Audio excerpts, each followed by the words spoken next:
Y'all know what it is. Welcome back to Machine God Eats, ladies and gentlemen. Welcome to another episode. I done got myself stuck downtown and not on purpose. I actually caught the bus and got off on my regular bus stop. Well, at least I pushed the button to get off on my regular bus stop. But for some reason, the bus driver decided to just completely skip my stop, go all the way into downtown. And of course, as y'all know, while I was on the bus, while the freaking bike was idle on the bus, it caught a flat. It caught a fucking flat. I went to my friend's house after work to fixed it, put it on the bus. When I got off the bus, the back tire was flat, and I had a feeling it was going to be on the flat. I'm just tired of this motherfucking bike, but I wanted to get it back to my house so I can make the necessary repairs to it in the comfort of my own home. Welcome back, ladies and gentlemen. And tonight I want to talk about, everybody keep talking about 9-to-5 jobs, right? 9 to 5. But how many people actually work a 9-to-5 job? How many people actually have a 9-to-5 job that make the type of videos that talk about 9-to-5 jobs? 9 to 5, getting up in the morning, working a good 8 hours in order for you to have a check at the end of a week or 2 weeks. How many people have consistent hours like that? Because a lot of people I know actually work part-time, including myself. There's no 9 to 5, they're just a part-time job, and either you could make some gratuity on the top through tips, or you making, maybe $12 to maybe $18 an hour doing the part-time work. And if business is slowed down because of the metrics, or not beating the metrics from last year, hours are cut. You understand? Most people that work part-time, if they're lucky, get at most 35 hours a week. And if, like I say, business goes down, that's cut too.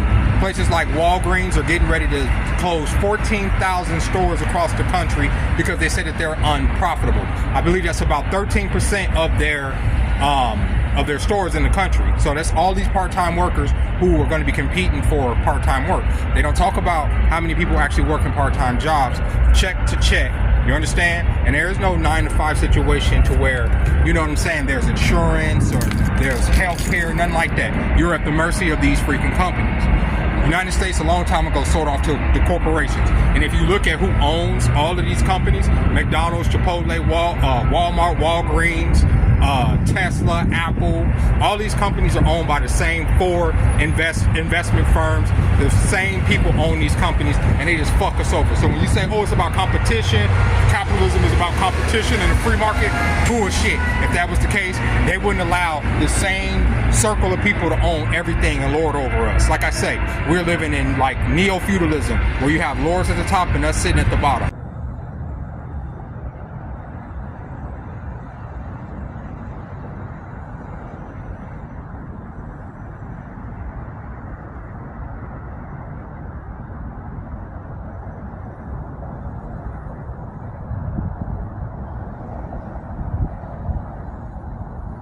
Y'all, I made it home with the bike.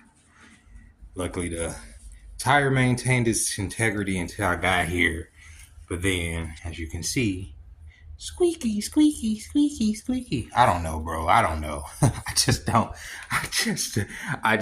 know with this bike, but what else?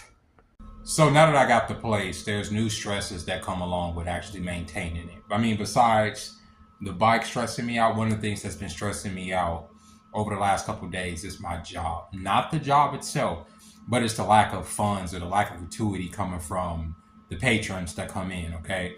And it's not that there's a lot of patrons coming in, a lot of guests coming in, a lot of customers coming in, and that's kind of the problem. So you're trying to make up this money by the end of the week so that you could pay, your rent or whatever, which I could do for the most part by the end of the week. Usually I make well over what I need here, but it's still, when you have those couple days where the gratuity is sitting, like today, I got like $30. Yesterday, I got like $30. So that's $60 out of the two out of the 5 days that I'm working. That's no bueno. You understand what I'm saying? So then I get stressed out because I'm like, all right, I got to make up the rest of that money for the rest of the week. So hopefully in the weekend, people come in, they want to be generous, tip me, blah, blah, blah, blah, blah.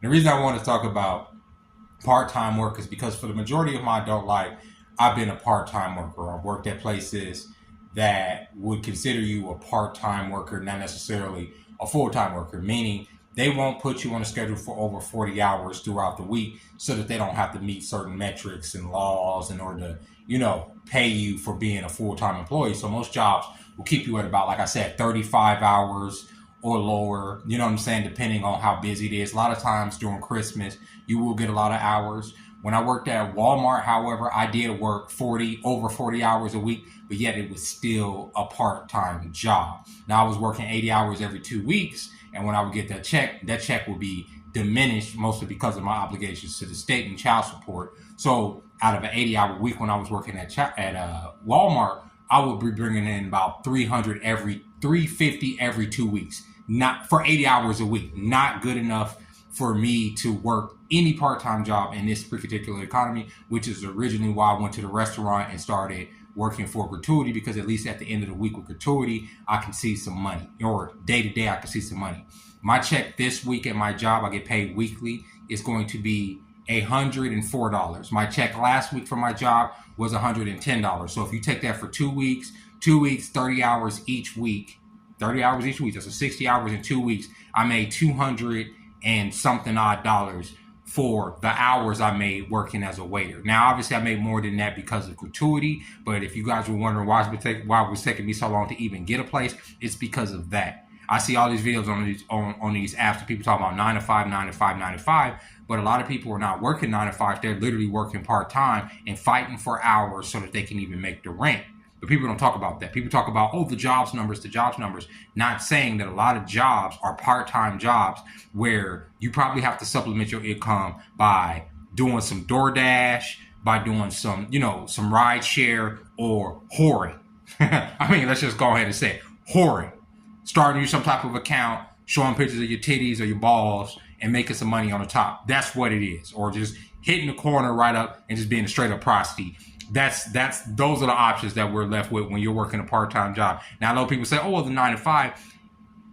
It's harder to find a 9 to 5 job due to a lot of the qualifications that they have, you know what I'm saying? Especially if you're working in an office or anything like that. Me personally, I refuse to work in a fucking office because I don't like cubicles. I don't like hearing people's voices. I don't like meetings. I already don't like meetings at my job. I don't like these little fake meetings where you have to sit on Zoom and shit and pretend like you're not fucking a psychopath and like you just don't want to just end it all in the meeting right there. You know what I'm saying? Like, at least that's how I feel whenever I have to do any type of business meeting that ain't got shit to do with my business. You understand what I'm saying? Because remember, when you're working these part-time jobs, when you're working these 9 to 5s, you are simply a cog in a machine. You are a slave. That is not your business unless you have stake in that business in any shape or form. Don't invest too much. Let's take my job for instance. Over the last 3 months, 2 women. One woman has been working there for 3 years, not that long, and the other woman has been working there for 14 years. 14 years now, were fired, let go. The lady that was working there 3 years, she got fired because she got into it with a customer, blah, blah.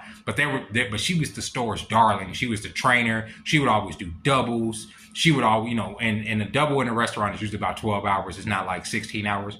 But she would usually do doubles. She would come in on her off days. She would take up shifts, all that. They fired her because some customers got rowdy with her. Black people. She was a black woman. And I got a real quick tangent. You niggas that come into the restaurant and be giving niggas a hard time, giving other black people a hard time, y'all are the worst people on earth to me. Y'all are the worst. I deal with fucking old white niggas, right? That back in his day dropped the N-word with a hard R a few times against a black person, right? But these motherfuckers will still treat me with respect, right? I get, and I'm not talking about black men. I'm talking about, one black man the other day, he was just an asshole. And I felt bad for his wife. He was a dick. I said, how was the food? He said, it was all horrible. Fuck this. And I was like, all right, well, da-da-da-da. I said, would you guys like to pay? He was like, yeah. He was like, get your card out to his wife. So he didn't have the money.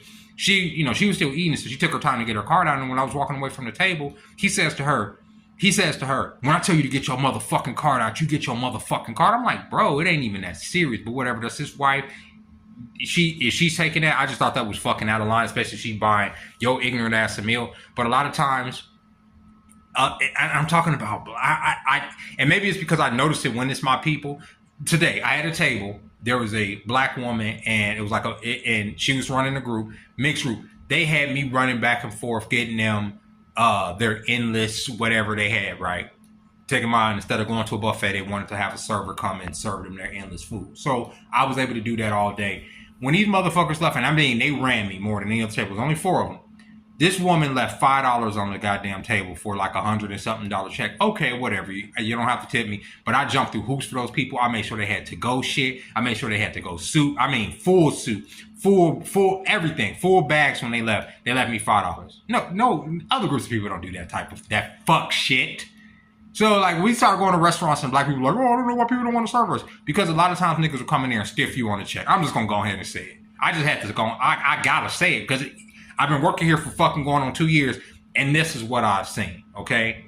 Even when the women will come and they're flirty, right? That's why I always wish that I like serving men better. I'm not going to even hold you up. Even in a family, when it's the man and he's the, paying for the meal, he's always going to tip you out really good, especially if you take care of him and his family. If you're good service, I don't give a fuck if he's black, white, Hispanic. That man's going to more than likely take care of you on that tip. When it's a woman and she bringing out the kid, they going to lowball you every goddamn time. Even if she's flirting, even if we love your service, you're so good with the kids.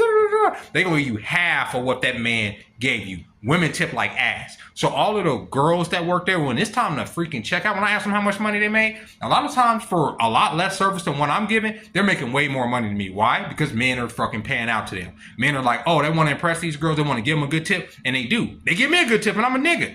They give these girls a good tip. Sometimes a lot of these girls don't leave that restaurant. I don't give a fuck how slow it is with anything less than $100. With anything less than $100. I wish, bro. I fucking wish. But anyway, back to these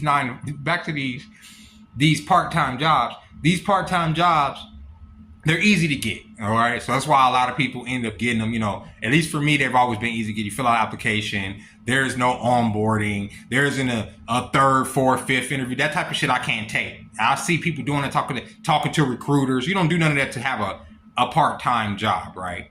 So, but the pay is trash.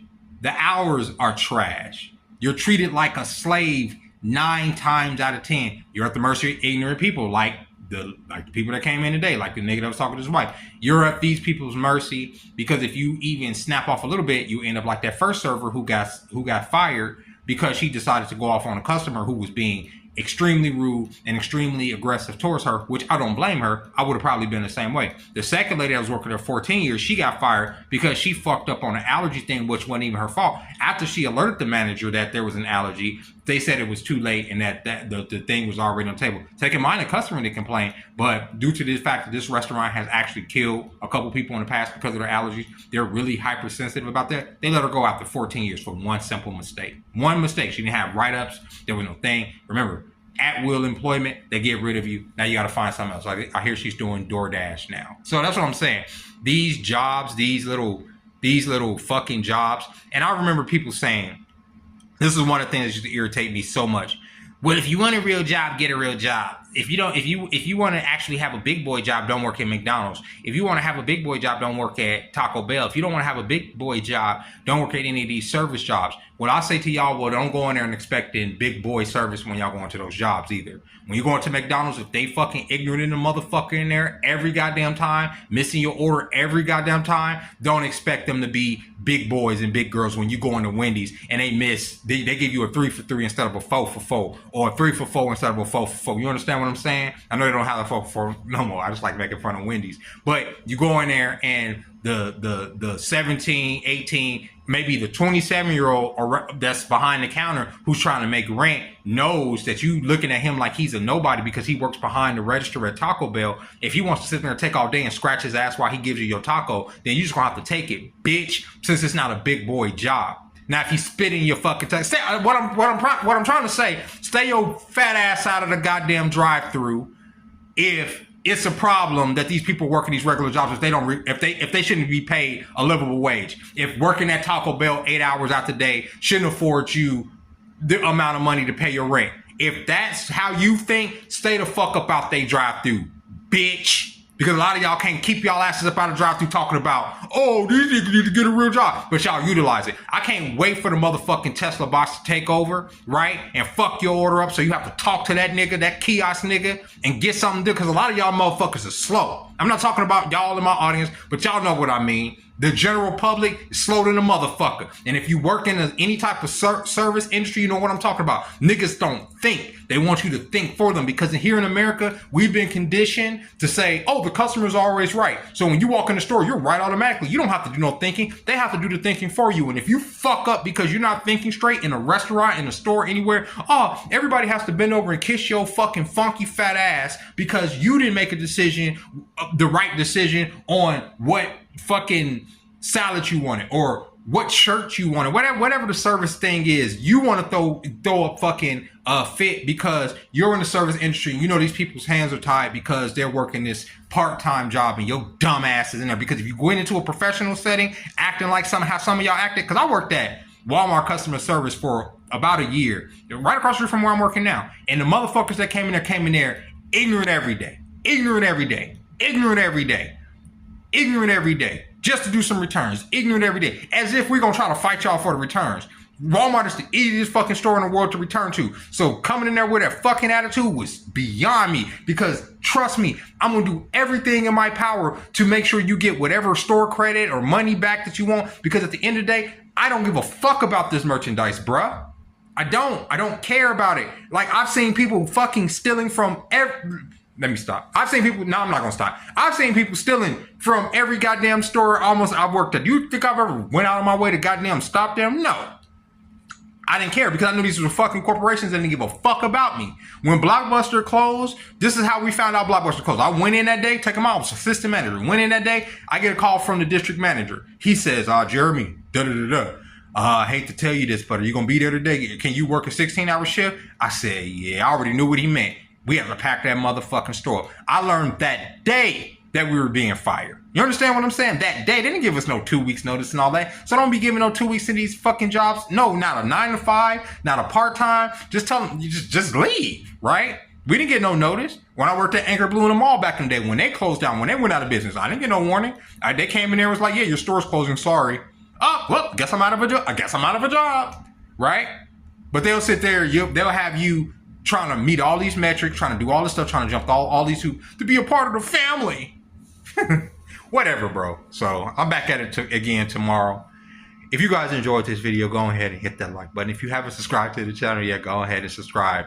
Let me know what you feel about working part-time jobs. Part-time jobs, in my opinion, are good for supplementing your income, honestly, or taking care of obligations like what I'm doing. I have to have a part-time job in order to take care of child support, else they will arrest my black ass. So I have to be a slave. I have no choice, or else the slave catchers with their little stars and stuff are gonna come catch me. I'll be a 2-star bandit. So I have to work these part-time jobs. They're good for that. They're good for, you know what I'm saying? You do meet people there. You meet some decent people working a part-time job depending on where you work. But I've worked gas stations in the middle of the night, and the only people I met was Methany and Mr. Fentanyl. You know what I mean? Like, I never really met, people or friends or anything like that. But it is what it is. And with that being said, ladies and gentlemen, I just had to get this one off. I hope y'all doing okay. I hope everything is going well for y'all. It's going well for me so far, so good. Oh, one more thing. I've done everything in my power to try to make money the right way, right? And I'm saying obviously y'all seen my cartoons on here. I have a children's book, which I'm right here. This is Loco Best Friend, right? Fully covered, fully colored, there's my book right there. You can get it on Amazon. I'll leave a link in the description below. That's my book. In this capitalistic society, you got to do whatever you can to try to make it out, to try to make some money. And this was like one of my first attempts at trying to do it. As you can see, Jeremy Darling on there.